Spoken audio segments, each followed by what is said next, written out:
We came here today for Judicial Candidates Night. And first I want to give a little briefing to everyone on why this is important. You know, what it is, why it's important. Because it's easy to focus on those top of the ticket races, and you're looking out for governor, you're looking out for attorney general, you're looking out for president, and maybe state senate. And then a lot of people, they don't turn over the ballot. A lot of times the judges are on the back, or they say, oh, what's this? But it's actually so important. It's so important.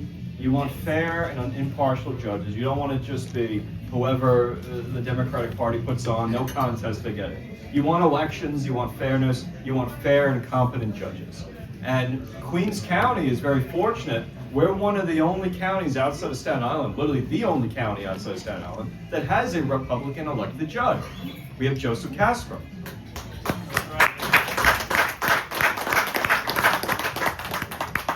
So for all the people who thought this is impossible, it can't happen, Joe won by a couple hundred votes, literally. It was like a Bob Golden type victory. That's how close it was. But so that's why it's so important, because if people didn't show up, he wouldn't have won. We wouldn't have had a Republican judge in Queens, but we do. And that district, so there's, I'll get into it, but it's possible, and it's important. So there's two ways civil court judges are elected. So today all the candidates here are running for civil court. There is civil court, which is elected at a county level, and also at a district level. Now, if you get elected, they can send you anywhere. You can go to the Bronx, go to Brooklyn. They can even put you in night court, believe it or not. They make the lawyers work night shifts, funny enough.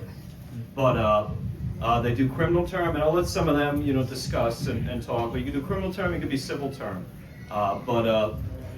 You could be, the way the elections happen is twofold. One per county, by the whole county votes, and two by district. So the way Joe Casper won was a district. And there's some very favorable municipal court districts in Queens. And Bill Shanahan right here is running for a municipal court district. He's trying to double up. Thank you, Bill.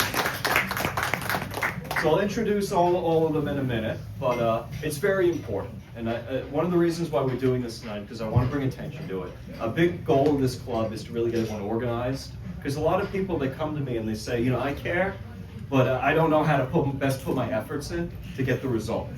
And I see, all too often, both in the civic side of things and the political, people care a lot, but they're not sure where to direct their frustration. So a lot of times it turns into just, I'm on Facebook or whatever, and I'm just saying, we got to do something, or I'm telling my friends. But what's important is we have to mobilize. We have to make sure we're commenting on the right Facebook post, talking to the right people in government, doing the right things to get results. So that's a big thing we're trying to do here. So before we move forward, I do want to say the Village Saloon's very good to us. They're a great neighborhood business. Buy food, buy drinks, support them. Support us. A lot of you did already, so thank you for that, but they're really great to us. So tonight we have a few candidates. We have Bill Shanahan right there. I want to introduce everybody to Bill, but Bill I think is going to come up first. But we have Bill Shanahan, Tom Barra, and who am I missing? Where are you, Mike? Mike Mossa over there. And we have one more candidate who's going to be on the ballot, who I hear is on his way, right, Kathy? Steve Dischera, and he's coming too. But first, we're going to start off with Bill. Bill's high energy, so he's a hard act to follow up. My shout out to Kathy Morawski. She volunteered the film. So Kathy does a lot. She has another Republican club too, Old Glory in Glendale, that I know you're working on growing. And Kathy really puts a lot of effort. She records a lot of this. She makes sure people get exposure, because a lot of it is, we get a great crowd here. We get 30, 40, 50. At times we had 100 people. We were in the back room. We couldn't fit in this room when we had Curtis Sliwa and others. And Kathy really helps though. But even if we have 100 here, online there's 1,000, 2,000, 10,000. So those recordings are big. So Kathy asked me just to shout her. What's your YouTube? Did you post these? Catherine Morawski at Catherine Morawski 9075.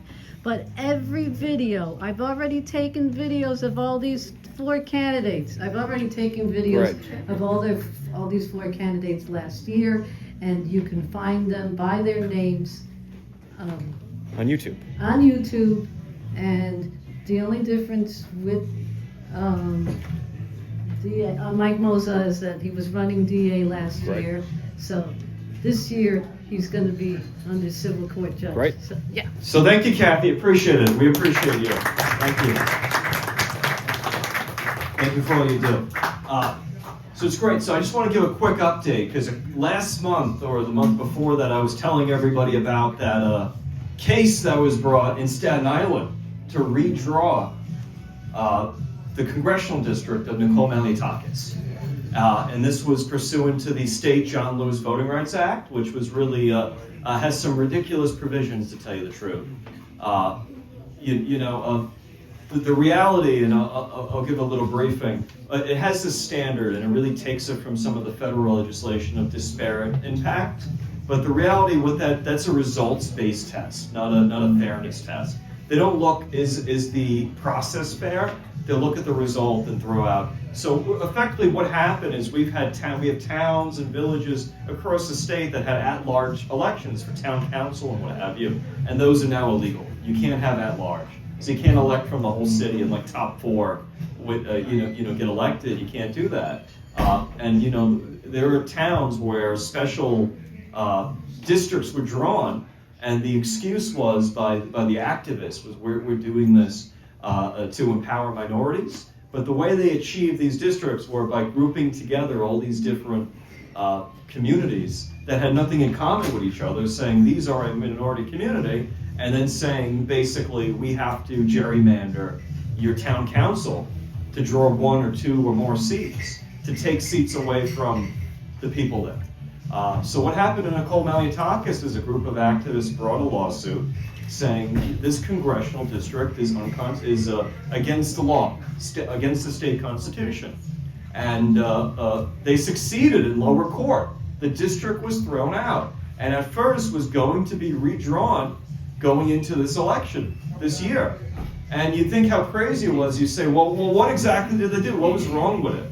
Well, that district had Staten Island, and it has South Brooklyn. And I'm not sure if anyone here has been to South Brooklyn, Staten Island, but they're a lot like each other.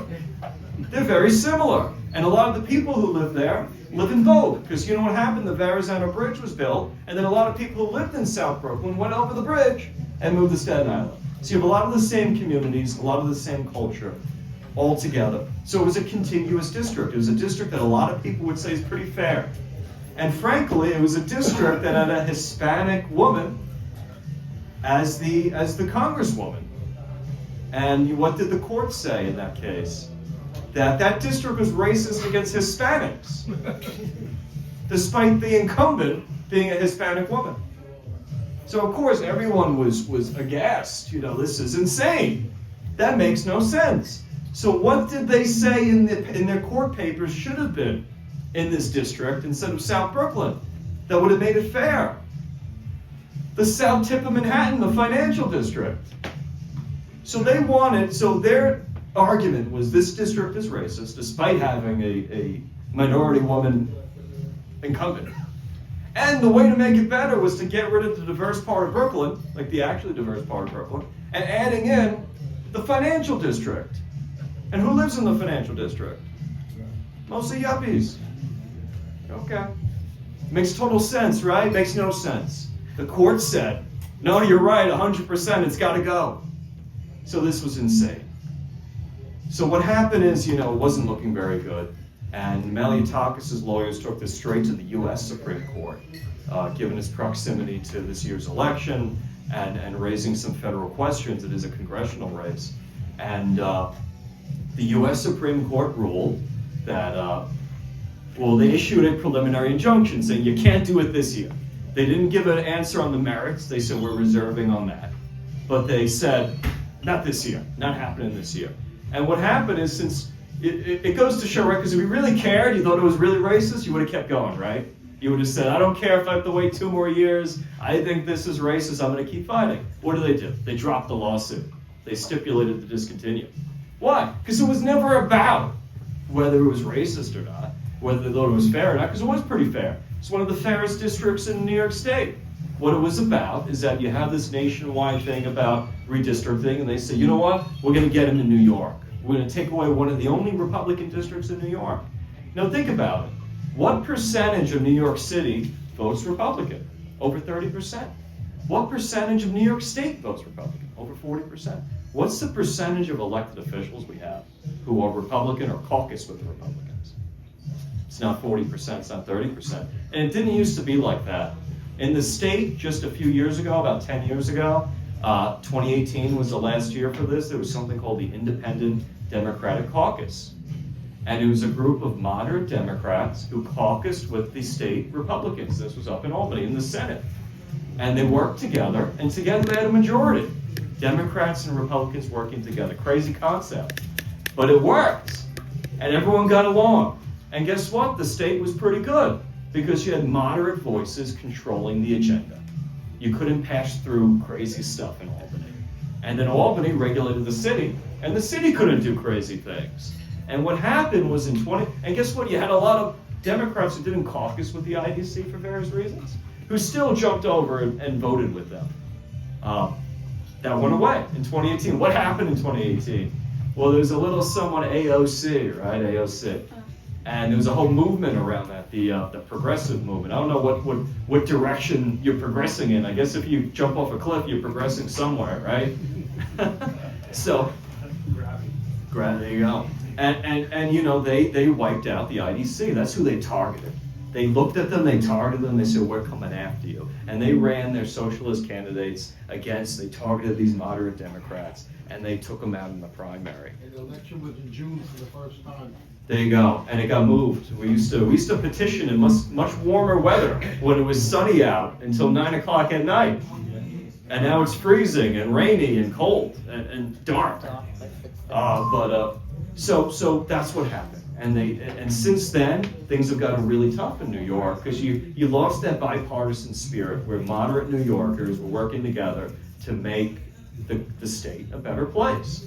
And replacing that was this growing block of radicals who were pushing for like the free grocery stores, let everyone out of jail. Then we got bail reform. We got the crazy laws that Mike's talking about, where you can't evict anybody. Where I get Mike over there. This is what you got. You got all this from that 10-year period where the moderate voices were kicked out of town and replaced with radicals. Now, who controls our Senate, our state Senate? The socialists. They took it over. It is their house of government. The assembly is now the moderating voice, and the assembly was always less moderate than the Senate was. And you see the results statewide. You see the results. And now you have, with this movement in the city, and don't be mistaken, the city controls politics. The money's in the city, and a big chunk of the representatives are in the city. They got a lot of land mass upstate, we got a lot of people down here. And you got what the direction the city goes in is often the direction the state moves in. And that's something we have to fight against. And a big thing we have to do is that push to get that percentage back up so it's even. Whether it's moderate Dems like Phil's a Democrat, but Phil's a Democrat who works with the Republicans to get things done, common sense things. Remember the Common Sense Caucus? He's the chair of the Congress. Co-chair of the Common Sense Caucus. And that is the mindset that had kept New York strong for so many years in Albany, and we need that. We need moderate Democrats, Republicans, all working together to get the job done and to hold the line against these radicals who want to defund the police. Government owned everything. You know, when you sell your apartment building, they want to buy it first with the government. I mean, that's ridiculous. They try to get that bill through. I mean, this is the policies they're pushing. And you look with the budget now, there's a budget shortfall, and instead of making smart decisions, which the council's pushing for right now, Phil, the mayor's just trying to raise taxes. And then he says, well, I'm going to compromise, I'm just going to be the richest. Well, then they leave, then who do you tax next? Goes down the totem pole. You get a little less rich every time until it's middle class people, like all of us who would foot in the bill. So we gotta stay united, and we gotta get that percentage up. So it's not one party rule, because it wasn't in this state. So it's not one party rule. But a big part of that is during these redistricting years is when you really have to. You call your representatives. A lot of these, we have independent redistricting commissions now. They have public hearings. Make your voice heard. We can't sit idle, and we're going to let everyone know when these things come up. Just one second, Charlotte. because a big part of it is how these lines are drawn. When the lines aren't drawn fair, you don't have a chance. Look at the assembly. In our area, we're split between 4 assembly districts. We're 1 council district, it's a pretty fair council district. We're 1 state senate district, it's pretty fair. But in the assembly, we're drawn all over the place. That's crazy. And it's one of those things where it makes your job trying to get representation who understands you harder, because you got a little chunk of Middle Village, a little chunk of Glendale, a little chunk of Maspeth, and then you have neighborhoods that don't share anything in common with you. They're a whole different environment. And a big part of proper districting is having a contiguous block of people who share common values, common housing stock, etc. So you have representative government that really represents them. And that's what we have to push for. And it's very, very important. But it was a big win in Staten Island. So we're going to end up not just keeping for this year, but keeping hopefully for the long-term future a solid, common sense congressional district. So it's big news. Charlie. There's a case in the Supreme Court right now, which is gonna rule on whether that's constitutional, the racial disparate impact in districts. And the word I heard is that the Supreme Court is actually ruled against that, but minorities dragging their feet right into dissent so that it drags it out so it can't affect the class. Anything to say about that? Yeah, I mean, I don't have any inside information on that, but I could say that the foundation of civil rights legislation has been this concept of disparate impact. And as a legal standard, it's a bit precarious. I mean, in the early days, right, you're passing this and you're trying to eliminate what was effectively like Jim Crow in the South. And, you know, in that context, it makes a lot of sense. But as a society, a lot has changed in 50, 60, 70 years. But yet we have these same laws on the books with the same standards. And what ends up happening is you see the way they're used is, you know, actually in ways that are almost befuddling. And one way I mentioned was saying you can't have at-large council districts or town council districts. Another way is we saw with women's and you know, biological men in women's sports. We see that, and that those tests get applied. And what it really looks at is the outcome, right? So if they say if you look at 100 applicants to a college, and 20% of the population is, let's say, of this ethnic group, but only 10% of those of 100 who got in are of that ethnic group. They look at that, they say there's something wrong with that. By definition, they don't look any further. It's not a deeper analysis other than just surface level. And what it says now, you have to, by law, up it and bring in twice as many of that group at the expense of everybody else. And this came to head a few years ago during the de Blasio administration, because they were applying this standard to our specialized high schools, to admission at universities, and there was a huge pushback, especially among immigrant communities. You saw this heavily in Chinese and Korean neighborhoods, where they really rely on, first generation, are relying on these public schools and these pathways as a way up the ladder in society for the kids to have success. And using this standard, it was really taken away from them. And it was almost befuddling, because it was like, what did we do wrong? Well, you did nothing wrong. The legal standard is just bogus. And the courts have very little they could do. The Supreme Court's a little different, they have more latitude. But if you're any other court, you're limited, because you have to follow the law in front of you. And the law says this is the standard. So, that's a big thing. But that changed with the case in the Supreme Court in 2023. Case. Yes, Won that. Yeah. That won it, but that's part of it. So there's still a lot of it. So the Supreme Court is taking it up. The question is, how far are they going to go? And that's what a lot of issues. So we'll see. I know you mentioned the case. We'll see what happens with that.